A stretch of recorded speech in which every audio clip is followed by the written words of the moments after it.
Hello, and welcome to the review of M3GAN. Fun fact about this movie, we're all going to die one day. All right, now, let's get into it. Well, sometimes that is better. Hey everybody, what's up? Killjoy Jake here, and instead of having friends, I have horror movies.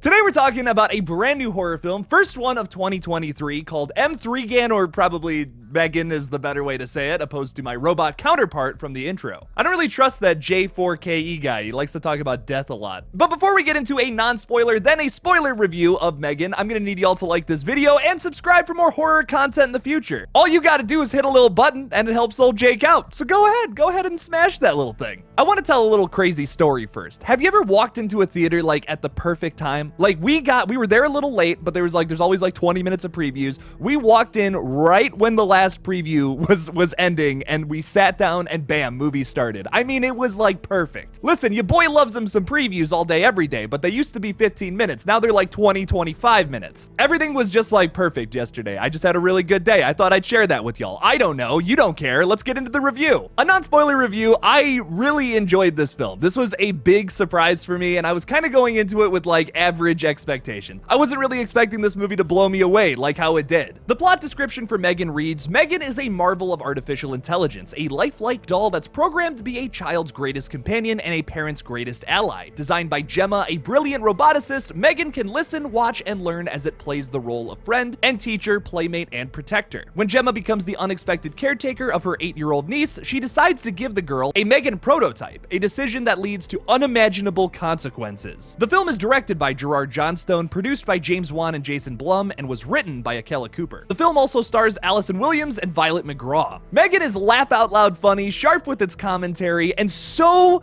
creepy. Like, I mean, so unbelievably creepy with some of the things that comes out of M3GAN's mouth. The kills and all that are good too, but the thing that really scares me about the doll is the way she thinks, and that is the most surprising part of the entire movie to me. The other big thing is there are multiple juxtapositions in this movie where you get something really funny and then also something really creepy, maybe at the same time or one after the other, whatever. It totally works for me because of how jarring it is, and I love it. I also love horror movies where they have an entire scene that just feels like an overture of the entire movie. Like, I feel like the opening scene, if you don't like that, you're not gonna like the rest of the movie. Like, I feel like that perfectly captures the tone of this entire film with how goofy it is and also how creepy it is at the same time. The cast is also phenomenal here. I think Allison Williams especially gives a great performance in the lead role. I totally bought everything about her character. Once again, another thing that was kind of a stretch. We were just talking about the plot description a second ago. I think having any type of character who's like a genius roboticist or like some kind of crazy, like weird profession that like you don't really see normally, that's kind of tough to write, I would argue. They do it perfectly here though. I think Allison Williams also really sells the role. In a lot of ways, Allison Williams' character feels very cold. She's very like focused on her work. That's like what her whole life has been about. And now all of a sudden she has to start taking care of her 8-year-old niece, which kind of, she doesn't know how to react to that. She's always just worked on stuff. She doesn't really know how to be a mother. And I think that's really fascinating. The decision to not give her a love interest too, I also think is a really positive choice because I don't think it would make sense for the character. That's not really what she's all about with life. She wants to work. She wants to get stuff done. There are moments of this movie where you're just laughing out loud. You're kind of reeling back in disgust, but then there's also moments where you just have tears in your eyes. You want to cry. This movie is full of different emotions too, which I always love. I love movies that are like stews where it's like sometimes you're getting a piece of comedy, sometimes you're getting like a little bit of horror, sometimes you want to cry, and then in this movie too, sometimes you're just looking at something in absolute awe. Oddly enough, this movie kind of reminded me a lot of Jurassic Park. At first, when you see the dinosaurs in that movie, you're looking at them in awe, but by the time we get to the third act, you're like, oh, this is actually a really big mistake, and like the movie kind of tricks you into thinking that this is some wonderful creation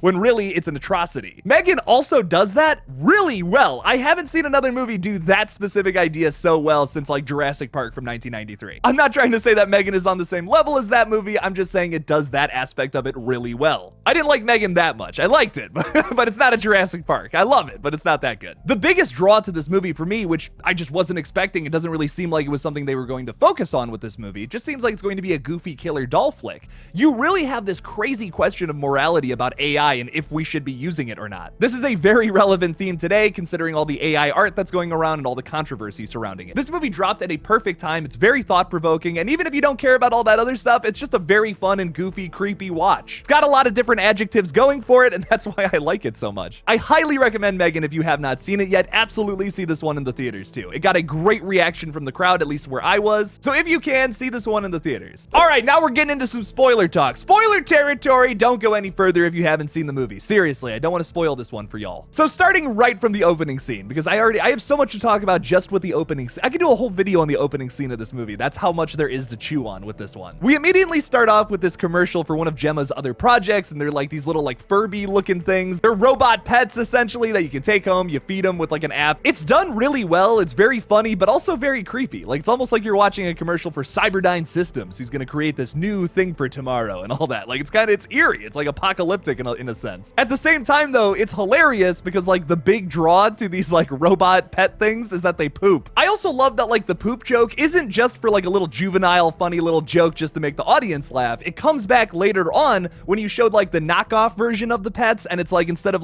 them like shooting out poop and all that, their butts just glow up. That's just brilliant writing to me. Like that feels like something that would really happen. Hats off to Akela Cooper and James Wan for this one. Oh my god. The juxtaposition with this opening though is you have that commercial at first, but then it's immediately countered with something super dark, which is a little girl losing both of her parents in an accident. Like I was talking about in the non-spoiler review though, this entire sequence feels like an overture for what the entire movie is about. The more I think about it, the more relevant it is to the entire story. You have the parents in the car fighting about like, oh, driving on the road, and it's like, stop, slow down, you know, and all that, and they're kind of complaining about the toy in the back. This perfectly emphasizes the entire commentary that this movie is trying to pitch, and I don't know, I just love it. It's like an early little taste of what's to come. This movie totally embraces its super goofy premise. It does, but then it also has this really nice emotional side to it that's super effective. It doesn't let the goofiness subtract from the emotional value of it, which is why it also just totally works for me again. Totally never show. Totally charted. Totally. I'm sorry I keep saying that, but everything in this movie is executed very well, and they're doing a lot here. It's not just a killer doll movie running around killing people. There's so much more to it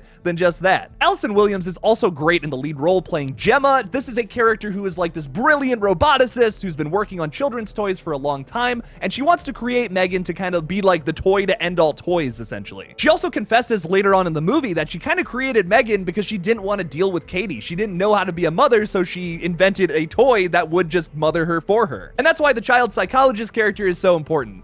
I know I'm gonna say this for like the 50th time, but brilliant writing. The first act of this film gets you on Gemma's side so quickly, and you're already so attached to this character, which is why I think it totally works when they're like presenting M3GAN to like this crowd, and you're like, oh my god, nice, like, oh, this was successful. Even though that whole presentation didn't go according to plan, it worked out even better because you have Katie talking about her dead parents. M3GAN comes in and handles the situation, and you're kind of like cheering. You're like, oh my god, let's go, yes, this totally worked out. And then once again, it's immediately juxtaposed with something super dark, with her killing the neighbor's dog. Going into this movie, you knew M3GAN was going to turn into an antagonist at one point, and a lot of times it is very predictable, but that's not really the point. It's kind of okay that it's predictable. It finds humor in that, and I think that's really funny. For example, Katie goes to like this outdoors school or whatever, and she unfortunately gets paired with this jerk of a kid. I have never wanted a character in a horror movie to die so badly. This kid says a bunch of nasty to his very nice mother, which is so unfortunate, and I kind of feel bad for her. M3GAN immediately picks up on that, does not tolerate that at all, and well, yeah, kills him. Is it predictable? Yeah, of course it is. It is. You can see that coming from a mile away, but it doesn't matter. It's almost kind of funny because you know the kid's going to die. Like I was saying earlier, this movie totally embraces its goofy presence. It knows when to be goofy, but then it also knows when to be emotional and have those hard-hitting conversations that make you feel for these characters. Not too many goofy B movies know how to do that well, and M3GAN does it perfectly in my opinion. To me, that's the big difference between a movie like Sharknado and Child's Play. Sharknado just doesn't have that emotional value to it that Child's Play does. You're really rooting for the mom character, you feel bad for her because of her situation. You don't really have that in something like Sharknado or The Ginger Dead Man. Like, those movies are fun and silly, but you don't really care about the characters as much. When you're able to have that emotional core to a goofy B movie like this, it just completely elevates it and turns it into something else. And speaking of the killer doll, she is an instant horror icon. Unlike other killer dolls, M3GAN Megan's creepiness comes from some of the crazy shit that she says throughout the runtime of this movie. Like, listen, yes, that scene where she rips the ear off the kid, that's messed up, and then she pushes him in front of a car and all that. Yeah, no, that's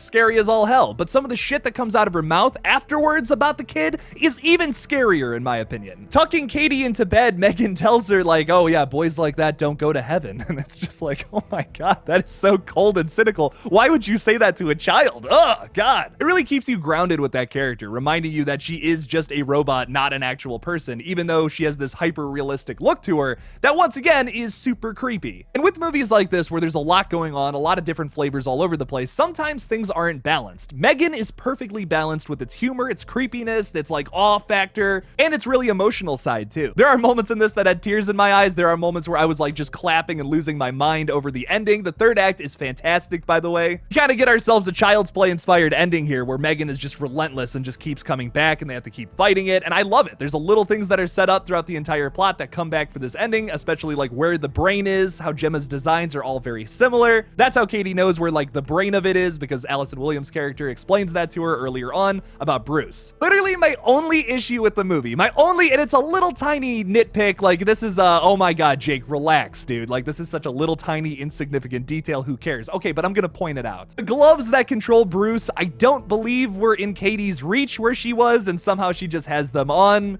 Okay, listen, little tiny continuity error, I know someone's gonna probably comment and be like, Jake, relax, dude, who cares about that stuff? And to quote myself from my last M3GAN video, does legitimacy really matter in this movie? I mean, not really. M3GAN is an instant horror icon, and I genuinely think there is an inevitable sequel to be made here at some point in the future. I loved this film, and I'm giving it a 9.5 out of 10. This is way higher than I thought I would rate this thing. I'm genuinely so surprised by this, and 2023 is off to a great start with horror films so far. Obviously, there is a big moral element with this movie, maybe that we shouldn't be so reliant on AI, but if I've learned anything from M3GAN, it's to trust in Akela Cooper and James Wan. Between this and Malignant, I am sold on whatever the hell they have planned in the future.